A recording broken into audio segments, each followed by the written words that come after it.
For easy sourcing of components, visit utsource.net. Here you will find any type of components in both through-hole and surface mount.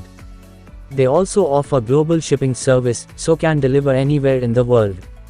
You can upload BOM file, or simply search component in the search bar.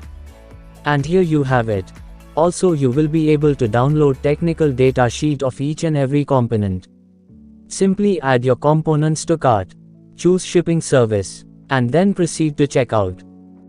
Now it is time to test the circuit. I 3D printed potentiometer knob for easy operation.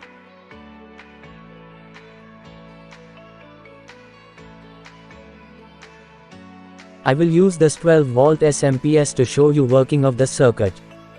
I connected the input DC wires with power supply. You can also download circuit diagram. Download link is in video description.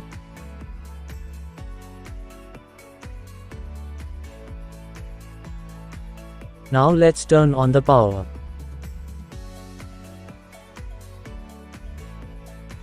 As you can see, circuit is in cutoff state. So let's adjust the circuit to few milliamps without load. Rotate potentiometer anti-clockwise to increase current limit. Okay, current limit is set to few milliamps. I will use this 21-watt DC bulb for testing. As you can see, this bulb is in working condition. And on connecting this bulb to output, it gets overloaded and automatically cuts off the output.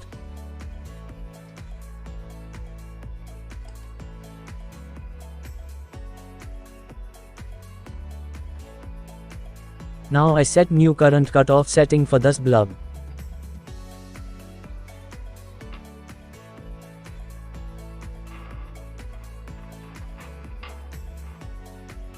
And as you can see, it is now glowing.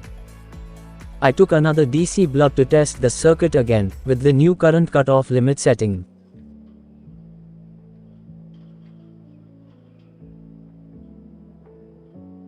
And you can see it rejects second bulb as it cuts off due to overloading.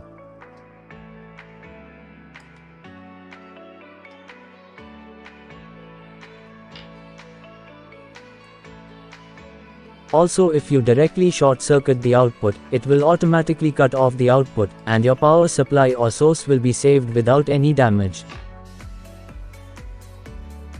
If you enjoyed the video, please give a thumbs up. For more amazing and useful videos, subscribe the channel. Also check out these recommended videos. Thanks for watching.